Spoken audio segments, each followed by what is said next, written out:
Fracaso escolar como encrucijada en la escuela, alojar o expulsar. Ellas son de Río Gallegos, es la licenciada Moira Román y la licenciada Florencia Alani. Bien, las escuchamos. Bueno, buenos días a todos. Nosotros trabajamos en diferentes niveles, en escuelas desde nivel inicial hasta primario y secundario. Y cuando nos sentamos un poco a pensar qué es esto del fracaso escolar, lo que nos interesaba, somos licenciadas en psicopedagogía y docentes, es poner en tensión esto que vivimos todos los días, los que estamos adentro de las instituciones educativas, de qué manera intervenimos todos los actores involucrados, los docentes, los directivos, el equipo de orientación, las familias, el niño, cuando aparece un denominado caso de posible fracaso escolar. Es algo que a nosotras nos preocupaba porque veíamos que en estas situaciones a veces el malestar psíquico del niño quedaba invisibilizado, ¿no? Era un niño que molestaba, que se portaba mal, pero no se veía que era un niño que sufría, ¿no? Y también nos interesa interpelar qué hace la escuela, no solo con ese sufrimiento del niño, sino con el malestar de todos los involucrados. ¿Qué pasa con este docente que no sabe qué hacer con el niño? ¿Qué pasa con esta familia que todo el tiempo es demandada desde la escuela y no sabe qué hacer? Bueno, cuando nos sentamos a pensar el fracaso escolar, desde lo que se hablaba mucho ayer, la complejidad, la contextualidad, la singularidad de cada caso,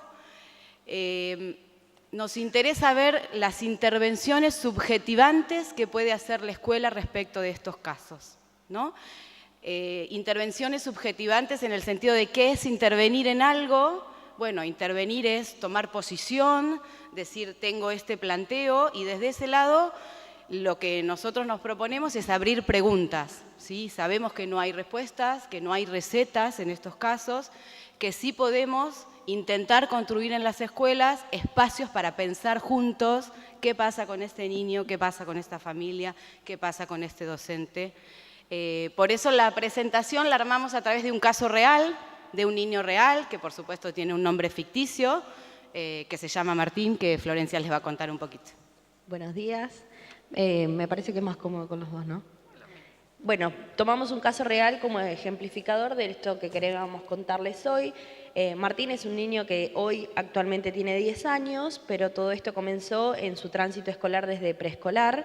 Es un niño que es el primer hijo de 3, de una familia joven, de una pareja, de un matrimonio muy joven, y que, como todos los niños creo hoy en día, está mediatizado y está intervenido por todas las pantallas que se nos pueden ocurrir, desde celular, computadoras, juegos, videojuegos, play y demás, que lo que hace es también empezar a mostrar ciertas repercusiones, no solo en la adquisición de un lenguaje de estilo neutro, sino también en formas un poco agresivas o descargas un poco violentas de resolver las situaciones o de reaccionar cuando algo no le convence. Es un niño que aparentemente, según empieza a catalogar el jardín y luego la escuela, comienza a manifestar algunas situaciones de resolver las situaciones, tanto a los gritos, haciéndose escuchar de forma violenta, de forma agresiva, ya sea con los pares o con los docentes. La escuela lo que sugiere es que puedan los papás hacer unas consultas neurológicas que luego derivan en terapias alternativas, psicólogo, psicopedagogo, fonoaudiólogo, etcétera, etcétera, etcétera. Se hace toda una rotativa por profesionales y el niño termina diagnosticado con hiperactividad desafiante, ¿sí? O trastorno oposicionista, también le llaman algunos. Es medicado con un medicamento que lo toma para ir a la escuela, para que pueda comportarse de manera normal, dicho así por los docentes, y algunas situaciones que lo llevan a él en algunos momentos a empeorar su situación, como es que la familia sufre un grave accidente y él lamentablemente tiene un momento de hipoxia cerebral, a lo que perjudica algunas funciones ejecutivas, ¿sí? Y repercute claramente en el aprendizaje. Todas estas dificultades que se le habían pronosticado a Martín logran ser, digamos, subsanadas por la familia con mucha constancia, mucha terapia, mucho esfuerzo, pero no tanto así por parte de la escuela. Cuando nosotros empezamos a pensar en el fracaso escolar, decimos, bueno, tenemos que aunar criterios a qué nos referimos cuando decimos fracaso escolar, porque podemos entender muchas cosas por el fracaso escolar. Un poco acordamos con Annie Cordier, que dice que, lo voy a leer porque es muy interesante lo que dice, en el fracaso escolar el niño sufre al mismo tiempo por la desestimación que siente al no estar a la altura de las expectativas de maestros y padres, como así también por la desvalorización o el desprecio que lee en la mirada de los demás. Es decir, el fracaso escolar influye en el ser íntimo y en el ser social, porque triunfar en la escuela es también ser considerado y ser respetado, es ser alguien. Lo que nosotros todo el tiempo estamos pensando es cuál es la devolución que tiene ese niño que está asignado por sus padres, maestros, compañeros, directivos, como fracasado escolar, ¿no? Cómo esto tiene un impacto muy fuerte en la subjetividad de un niño que está en plena construcción. Y nosotros sabemos como docentes y además como padres y madres que un niño siempre responde a cómo es mirado por los adultos que lo rodean. Entonces el niño que es mirado como fracasado, y bueno, probablemente fracase, ¿no? Esto de la profecía autocumplida. Si sancionamos a un niño sin detenernos a preguntarnos qué le sucede, fundamentalmente lo que le estamos negando es el derecho a ser niño, ¿no? Y esto es lo que nos preocupa, el impacto que tiene en la subjetividad que está en construcción en la infancia. Por eso también concordamos con Rosbaco, con María Inés Rosbaco, que es una autora que nos gusta mucho, que dice que el fracaso escolar produce movimientos desubjetivantes, ¿no? Porque el niño estar de manera reiterada expuesto a estas experiencias frustrantes que generan malestar y que se vuelven a repetir, no encuentra en la escuela, en el docente, elementos identificatorios, ¿no? No encuentra en la escuela un lugar donde sentirse alojado, escuchado, mirado. Y en este sentido, nosotros cuando analizábamos el caso de Martín, nos hacíamos algunas preguntas que por supuesto las sabríamos, ¿no? A los docentes y a toda la escuela. ¿Cómo es mirado y significado Martín como alumno por sus propios docentes y por los directivos? ¿Cómo esto se traduce en su grupo de compañeros? ¿Los docentes de la escuela se consideran a sí mismos como potenciales actores activos y creativos para generar intervenciones? Tenemos este problema muchas veces las psicopedagogas en las escuelas que nos piden las recetas y las cosas para solucionar y nosotros le decimos, nosotros no las tenemos, nosotros nos sentamos a pensar, podemos abrir espacios, pero las respuestas las tenemos entre todos y hay que construirlas, ¿no? ¿Hasta qué punto el docente es consciente de esa importancia de que él es el constructor de esa posibilidad de ese niño? Con otros, ¿no? Siempre con otros. ¿El sufrimiento psíquico de Martín es visibilizado en su escuela? ¿Qué estrategias se proponen desde estas escuelas para disminuir este sufrimiento psíquico? ¿Hay tiempos institucionales en las escuelas para pensar y construir posibles líneas de abordaje? ¿No? Porque la teoría está bárbaro, pero la realidad es que las instituciones educativas están estalladas y siempre estamos trabajando con los emergentes, ¿no? Y siempre nos falta tiempo. ¿Hay lugar para revisar las propias prácticas pedagógicas y humanas dentro de la escuela? ¿Cómo es significada la diferencia en el contexto escolar? ¿Circula la empatía, la amorosidad en el vínculo pedagógico? Entonces proponemos todo el tiempo hacer una pausa, en la medida de lo posible, un stop en la corrida cotidiana de lo educativo para ponernos a pensar estas cosas. Nosotros acá lo que pretendemos es, tanto en este congreso como en nuestras actividades cotidianas dentro de las instituciones, es poder abrir espacios como para estas preguntas en un entre, que pueda haber diálogo, que pueda haber intercambio, tanto escuchar a la familia, escuchar al docente, que es tan importante porque es el que pasa la mayor parte del tiempo con ese niño en el aula. Y si no le podemos brindar herramientas para que surjan de él las ideas para modificar estas realidades, es muy difícil. Nosotros desde acá es donde nos paramos en una mirada que lo nombró Moira al principio, que son las intervenciones subjetivantes, devolverle al docente esta herramienta tan poderosa de que él pueda ser el que intervenga con este niño, porque como bien dijimos, es el niño responde a la mirada de él. y cuán importante sabrán los que estamos inmersos en todas estas realidades es la palabra del docente para este niño. Si yo le digo que no sirve, que no puede, que no es un ejemplo o un modelo a seguir, el niño probablemente lo crea y lo recrea, como bien habló el compañero en la ponencia anterior. Tuvimos las 2 escuelas, ¿sí? Martín asistió a la escuela que les nombré anteriormente, desde donde sale el diagnóstico, intervienen los profesionales, es medicado y así todo era expuesto ante su grupo de pares como el ejemplo a no seguir y llegó a vivir situaciones de violencia explícita donde se lo ha encerrado en algunos cuartos pequeños hasta que se le pase, así de literal. Los padres se enteran de esto en una reunión lamentablemente casi a fin de año, cuando el niño no da más y lo logra contar. Y la escuela, amparándose en esto de que busquemos lo mejor para el niño y sus necesidades, les recomienda que se dirijan hacia otra institución muy amablemente. Las palabras fueron una escuela que sea para él lo que sea, ¿no? Esas fueron las palabras textuales de la escuela hacia los padres. Una escuela donde lo puedan ayudar, donde lo puedan, como si no tuvieran todas las escuelas que alojar a todos los niños, ¿no? Volviendo a esto, que también hacemos hincapié, como decía el compañero, el foco del problema en el niño y no en la institución educativa o en todos los personajes que formaban esa institución educativa. Martín comienza a transitar en una escuela pública, vale destacar que la anterior era una escuela privada, acompañado de un docente acompañante, valga la redundancia, donde empiezan a trabajar en equipo, ¿sí? Padres, familias, profesionales externos y el docente principalmente, empiezan a trabajar con criterios aunados, con objetivos claros, con metodologías, con intervenciones, que logran al niño, poder enseñarle la diferencia entre estallar y poder hablar o poder mostrar qué es lo que le está sucediendo. Y esto se empieza a notar cada vez más en el desarrollo, tanto con sus compañeros, en lo pedagógico, en su comportamiento dentro y fuera del aula.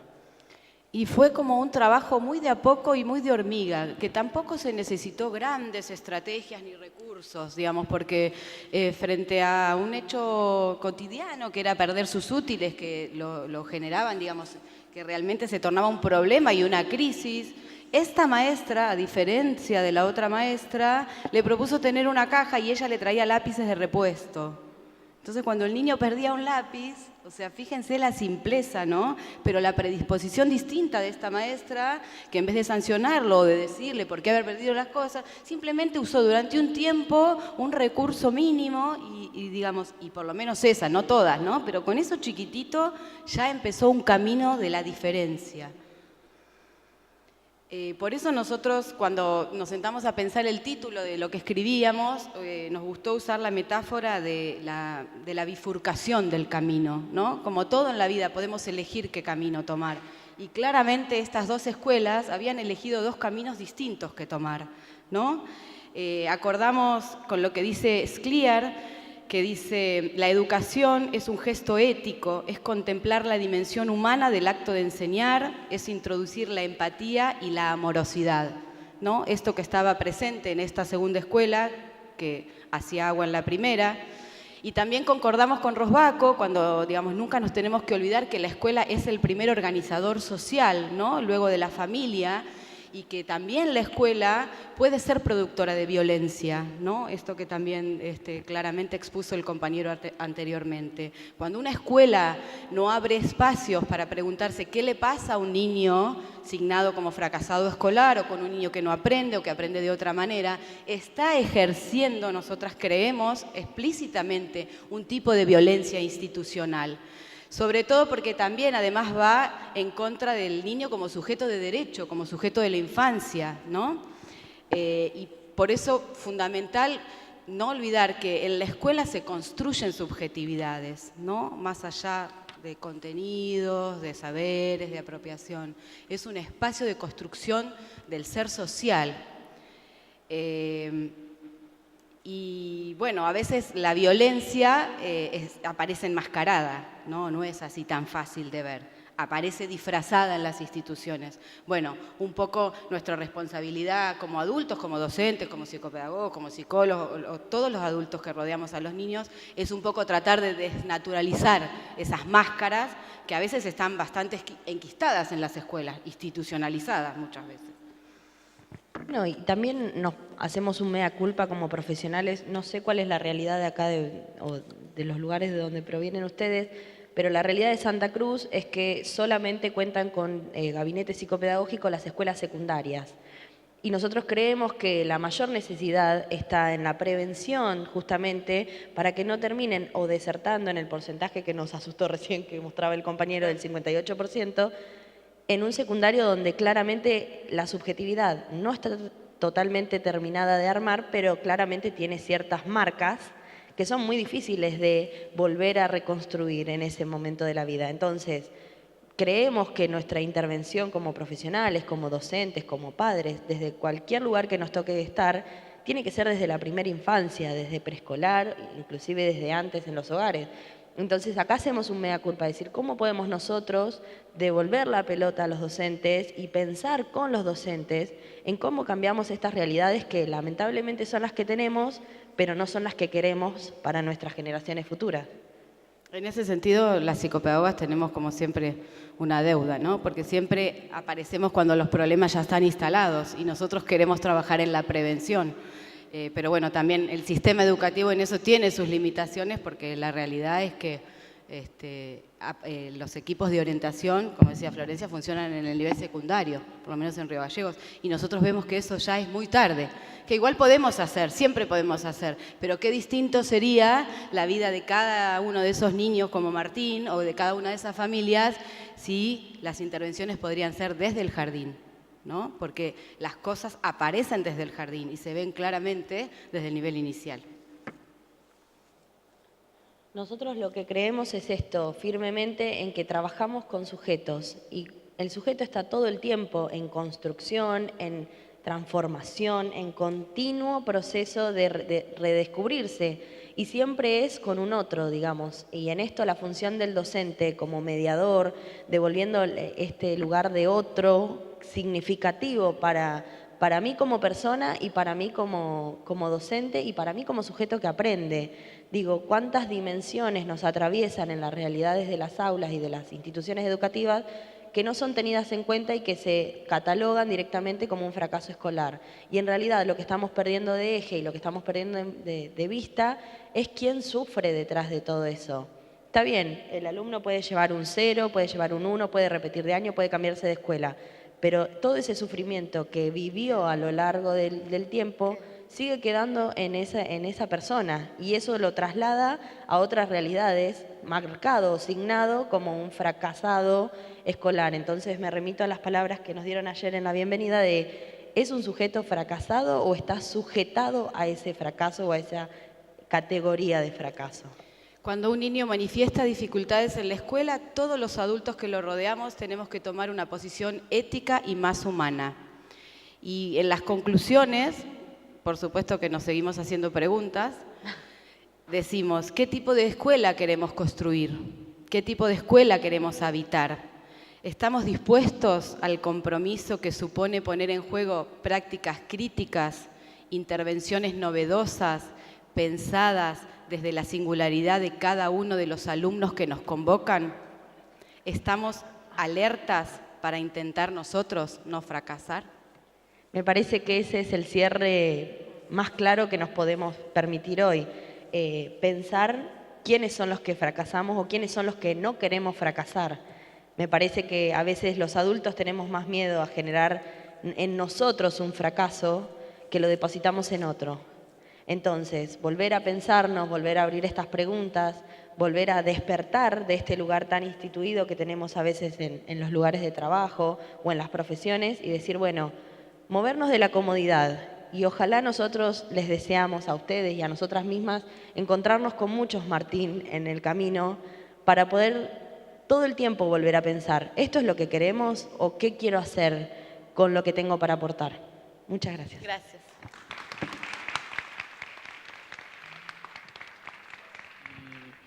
Y bueno, aquí estamos para empezar a intercambiar un poco. Tenemos algunos minutos hasta las 10, vamos a estar.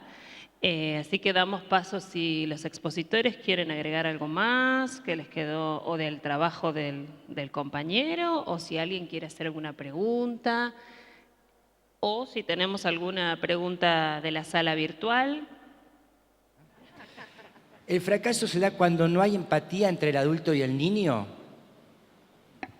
Bueno, en realidad es algo que nosotros nos preguntamos, ¿no? Si estamos viendo a ese alumno como fracasado y claramente la empatía es algo ausente, ¿no? Que es lo que proponemos, que sumado a otras cosas, ¿no? Con la empatía sola, con la empatía solo no alcanza, ¿no? Empatía es ponerse en el lugar del otro y esto que decíamos recién, visibilizar este sufrimiento psíquico que hay detrás de cada uno de estos niños. Pero con eso no alcanza, eso es como el primer paso, visibilizarlo. Bueno, después, ¿qué hacemos con eso?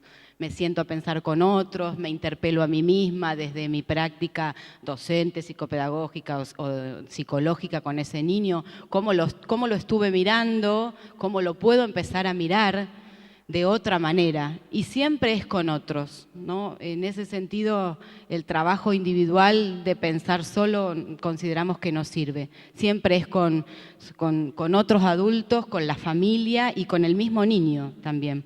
Pero claramente la empatía es algo que tiene que circular, es condición no suficiente, pero sí necesaria.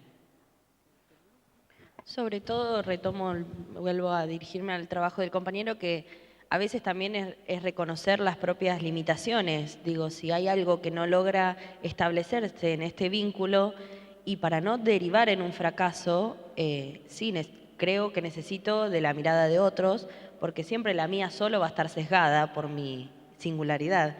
Entonces, en la ayuda de otros puedo reconocer que con este alumno no puedo trabajar, me cuesta, me interpela, me reconoce fallas o limitaciones propias, entonces recurro a algún compañero o a otro, como decía el compañero, que puedo derivarlo en otra materia, con otro docente que le explique de otra manera, y así evitar llegar al fracaso.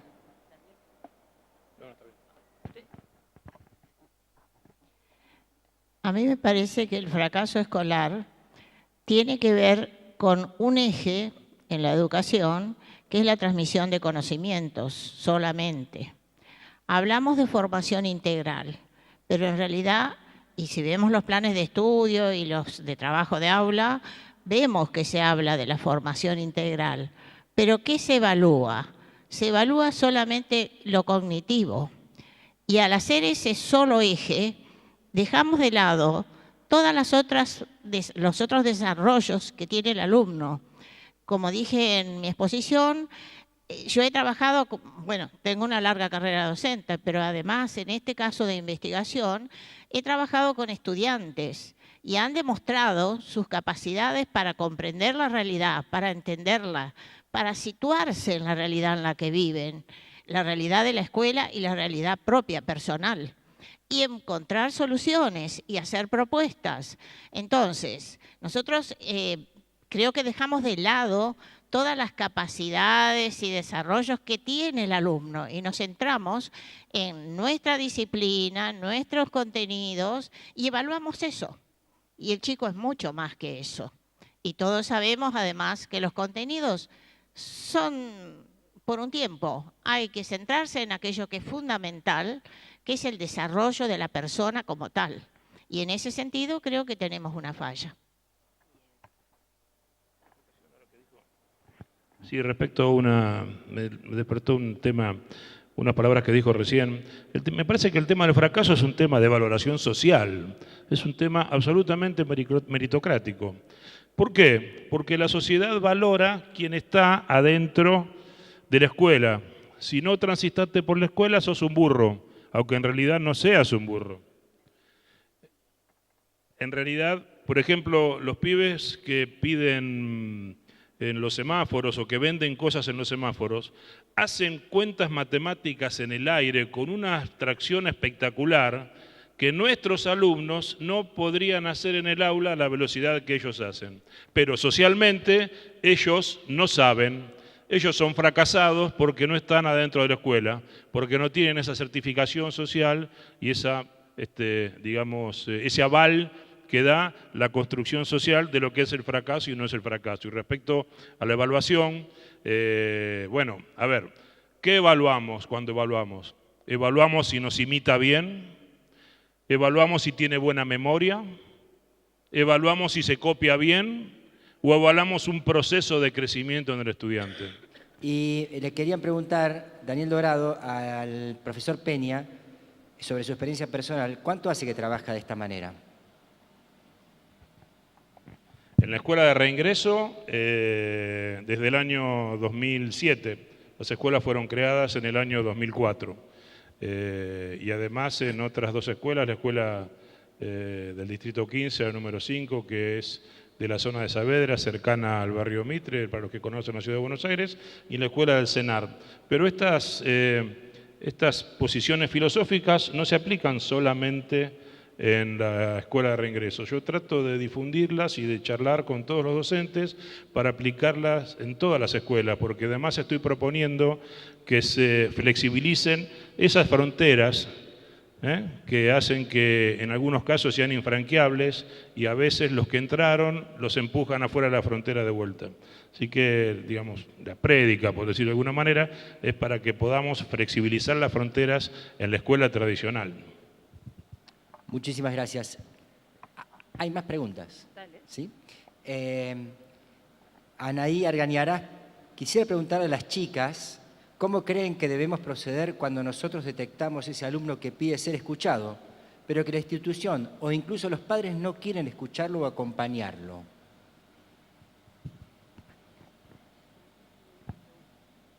Claramente es bastante compleja la realidad que tiene, porque si hay varias partes en el ejemplo que ella pone que no quieren dialogar, me parece que la primera herramienta está cortada, digamos. No podemos llegar a ningún lado si no tenemos diálogo. Es muy triste que no tengamos diálogo dentro de la institución, pero si la familia se resiste también es doblemente preocupante. Me parece que la mejor arma que tienen ellas para trabajar es hablar con ese niño y escucharlo, porque posiblemente es el único lugar donde es escuchado, el único lugar donde puede explotar, estallar, manifestarse, y es donde van a tener que empezar a trabajar. Nosotros hemos tenido casos de, principalmente yo que estoy más con los adolescentes, de alumnos que hoy tienen 20, 21 años y me dicen, si vos no hubieses hablado conmigo, hoy estaría perdido en cualquier cosa. Y la verdad es que la importancia de la palabra que circule en ese caso puntual entre ese docente y ese niño va a ser fundamental. Sí, concuerdo con Florencia que siempre hablamos primero con el niño, ¿no? Pero también yo te recomendaría que no desistas, ¿no? De la familia, del maestro, de la escuela, porque a veces eso que en los primeros encuentros aparece como reuniones caóticas o disruptivas o de un nivel de violencia que nosotros en broma con mi compañera de trabajo, te pusiste el chaleco antibalas, le decimos, porque sabemos que los papás vienen enojados, vienen desbordados por otras cuestiones que exceden a esta, y a veces, bueno, un poco el trabajo dentro de las instituciones es ponerse el chaleco y decir, bueno, vamos a atajar las balas y después de la balacera veamos, después de ese momento de catarsis, qué podemos empezar a hacer con esta familia, con estos papás. Es un camino complejo, es un camino gradual, pero nosotros creemos que es un camino posible y que siempre el mayor beneficio es para el niño. Entonces es un camino que claramente no hay que abandonar. Y no sé, como recomendación, a veces los discursos que son más violentos y más autoritarios y más cerrados, con una pequeña palabra o con una visibilización de este sufrimiento del niño, a veces a los papás los desarman, ¿sí? Porque a veces son papás, muchas veces son papás que creen estar haciendo lo mejor para sus hijos. Y cuando uno visibiliza que ese niño la está pasando mal, o cuando nos encontramos con estos papás que lo único que hacen es quejarse de la escuela y de la maestra y de todo lo que circula, y hay una oposición entre familia y escuela feroz, una guerra diría, bueno, claramente el que menos se beneficia es el niño. Y a veces eso que parece tan simple, los papás no lo ven, y cuando uno se lo trata de explicar, bueno, empieza como un camino muy lento, pero que a lo largo da sus frutos. Así que yo le diría que no abandone, que siga insistiendo. Que vale la pena. Yo también pensaba, quería hacer un pequeño comentario, esto de que los padres también, ¿no?, han sido lastimados por el sistema, algunos no han participado del sistema o han tenido poca escolarización por cuestiones de trabajo, por cuestiones, ¿no?, que exceden al deseo de aprender, ¿no? Entonces también, ¿no?, se encuentran con no pudiendo acompañar, no pudiendo responder, ¿no? Y ese es el trabajito que ustedes, ¿no?, de a poquito, ¿no?, ir como queriendo que los padres puedan confiar en la escuela o en los dispositivos que ustedes ofrecen, ¿no? Todos, ¿no? Bien. ¿Alguien en la sala quiere participar? Allá. Mi pregunta tiene dos nexos. Escuché a la profesora anterior que hablaba y decía que la escuela muchas veces, o en la realidad, solo evalúa conocimientos. Nos deberíamos preguntar, porque se trató un tema más que importante, que es la comunicación. En lengua se ve emisor, receptor, canal, mensajes, pero nunca enseñamos a comunicarnos, a dialogar. Creo que hablamos mucho como docentes y por allí cuando un alumno nos corta la clase porque el tema que estamos desarrollando, él escuchó o conoce más que nosotros, nos molesta que nos pregunte o que nos interrogue, o por momentos le decimos, después te lo digo, después te lo respondo. Y desde ese momento estoy coartando la posibilidad de comunicación. Y si la escuela, como docente, abre las puertas al dar la clase y le enseña a un alumno a comunicarse, pero a comunicarse con el otro, creo que también facilitaría del diálogo que a veces los papás no lo han tenido tampoco en su trayectoria escolar. Y a mí me preocupa esto, por eso me gustaría, al escuchar a este grupo que ya ha experimentado todo este tema de cómo tratar justamente esto de que no solo la escuela se basa en conocimiento, cómo deberíamos como docentes encarar la comunicación en el aula, pero la comunicación con el otro, no la comunicación de conocimiento basado en el lenguaje o como contenido conceptual, digamos. Compartimos la especialidad, yo soy profesora de letras también, y realmente el tema de la comunicación es una cuestión a tratar desde la base.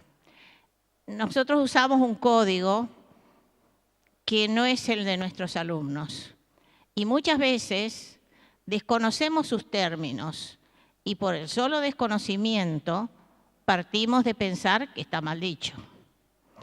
Es verdad que la enseñanza de la lengua tiene muchos escollos, pero yo creo que hay que acercarse al alumno para conocer su código lingüístico. Muchas veces nos sorprenden los saberes que tienen, porque nosotros no los tenemos. Así, cuando uno va por la calle y lee un graffiti, más de una vez dice, ¿qué querrá decir eso? Porque no lo sabemos, pero el chico sí lo sabe. Entonces, yo no digo que cambiemos el léxico, pero sí digo que se debe conocer el lenguaje del adolescente. Yo trabajo solo en secundaria y universidad, pero la experiencia me ha enseñado muchas cosas, por los años sirven para algo, y en realidad lo que veo es que atenernos a nuestra formación disciplinar no nos ayuda. A mí me ha pasado, lo confieso, que hacer una explicación, los que son del área saben que las estructuras complejas son difíciles de enseñar y de explicar. Pues que un alumno me diga, no entiendo. Y yo repito, explico de nuevo, no entiendo. Bien, hablando con el alumno en forma particular, descubro que no entiende porque lo que no entiende es mi léxico. Entonces, ¿qué hace? ¿Qué debe hacerse? Conocer el léxico de los alumnos y llevarlo gradualmente a mejorar si es que corresponde mejorar. pero saber adueñarnos de ese código. Y esa experiencia para mí fue importante porque tomé eso para darme cuenta de que no me estaba situando en lo que el alumno necesitaba. Y realmente cambié con ese curso, ahí empecé. Y fue muy importante y ahora lo sigo haciendo. Cuando voy a hacer una encuesta y hay palabras, términos, pregunto, lo comprenden, lo entienden, a ver cómo dirían ustedes tal cosa y así arrancamos. Esto sería accesibilidad cultural, ¿no? Esta posibilidad de poder comunicarnos con el otro desde ningún otro nivel, sino del mismo nivel que uno tiene delante una persona simplemente, ¿no? No hay más vuelta que hay una persona, no importa de dónde venga. Bien. Dice, cuando llega la hora de acreditar, todas estas opciones y oportunidades se desvanecen. Las resoluciones y los supervisores demandan números. Para el profesor Peña, ¿cómo acreditan? Porque frente a la discapacidad se sigue pidiendo que sea igual que el resto. Esta es la pelea de eliminar las fronteras y las rigideces que tiene el sistema tradicional. Tan es así lo que dice quien mandó la consulta, que la documentación del Ministerio de Educación no está adaptada al formato de las escuelas de reingreso y no está adaptada a los formatos alternativos. Las planillas siguen viniendo igual. En reingreso se trabaja con materias cuatrimestrales y anuales y las planillas vienen por trimestre. La inasistencia, que están acostumbrados desde el Ministerio que sea la que toma el preceptor a primera hora y es para todo el día, y esto no es así, porque si el seguimiento es por trayectoria y por materia, lo que hacemos los docentes es tomar asistencia en cada una de las materias, porque está la trayectoria adecuada a cada estudiante. Es una pelea muy grande que estamos teniendo con supervisores. Gracias a Dios hay 2 o 3 supervisores y una supervisora que han pasado por reingreso y están acercando un poco más al Ministerio algunas de estas cuestiones, pero digamos, desde el punto de vista técnico, lo más difícil es dibujar las planillas, aunque les parezca mentira. Y es algo no legal, pero sí legítimo porque el Ministerio lo permite. Yo tengo una teoría muy personal, es que el Ministerio hace años que está tratando de eliminar este formato sistemáticamente, recortando gastos para ellos, ¿no? Digamos, quitando la inversión en horas de apoyos programáticos y pedagógicos especiales, así que por eso no les interesa adecuar la normativa a este tipo de formatos. Es así, es muy difícil, pero es una pelea diaria, es un puesto de lucha el tema de tratar de incluir para garantizar el derecho a la educación. Y en ese puesto de lucha, siempre con los más poderosos tenemos la pelea. ¿Puedo hacer una aclaración o no? Perdón, aclaración, no una acotación de lo que decían de comunicación, porque, bueno, nos juntamos todos. Yo soy coordinador del área de comunicación en las escuelas y doy lengua y literatura. Y me parece muy acertado lo que dijeron ambas personas que me precedieron en la conversación, porque estamos acostumbrados los docentes en general a enseñar lengua y literatura para que pasen los pibes de un tema al otro. Y la verdad que nosotros hemos tenido la experiencia en varias escuelas, no solamente a reingreso, que los chicos entran en competencias de literatura y son un espectáculo y ganan las competencias. Y cuando hacemos las reuniones de docentes, los de cuarto y quinto nos dicen que los pibes no entienden, que no tienen comprensión lectora de los materiales que tienen que ver con las tareas específicas. Entonces nos estuvimos construyendo para que se hagan entender y para entender lo que les dicen. Los estuvimos entrenando para que hagan eso directamente. A mí la verdad, ¿qué me importa? Y discuto mucho con muchas autoridades. Que un pibe, no sé, cualquier pavada, digo, que me recite algo de Cervantes de memoria, si después cuando va a buscar trabajo no sabe leer el diario y se queda sin trabajo. No, sí, re cortito, sí, que me parece re interesante lo que dijo la intervención, porque también tiene que ver no solo por el área de la comunicación, sino tiene que ver con la posición docente de repensar todo el tiempo nuestras propias prácticas, de ser críticos con qué estamos haciendo en el aula, en el equipo de orientación, digamos, en el lugar que ocupemos. Puedo volver a repensar qué estoy haciendo, puedo tener flexibilidad para revisarlo de acuerdo a esa realidad que todo el tiempo nos está interpelando. Me parece que es la única posición donde la docencia, la psicopedagogía, la psicología o lo que sea, se ejerce con verdadera ética dentro de las instituciones. No hay otra opción.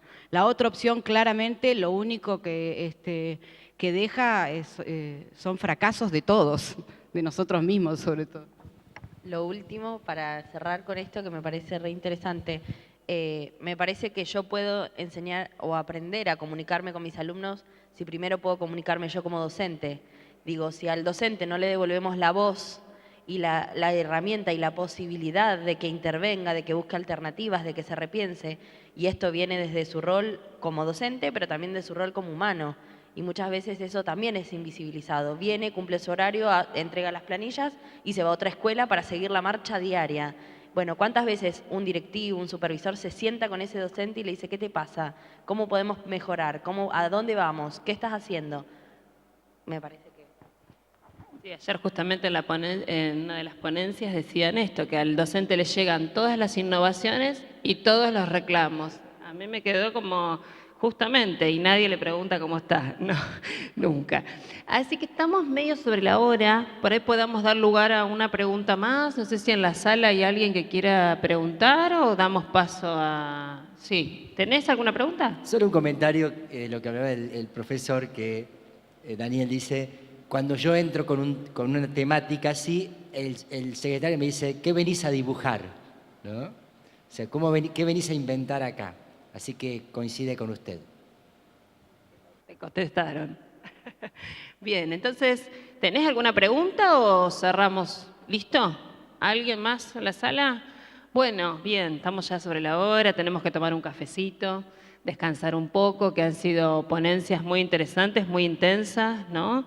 Y les vamos a dar un respiro a los expositores. Ya pasó la exposición, estamos acá en el escenario, ¿sí? Bien, qué bueno, que gustó. Bueno, ahora vamos a dar paso a tomar un cafecito. Está la exposición desplegada para que ustedes puedan visitarlas. Y bueno, les damos un aplauso a los expositores.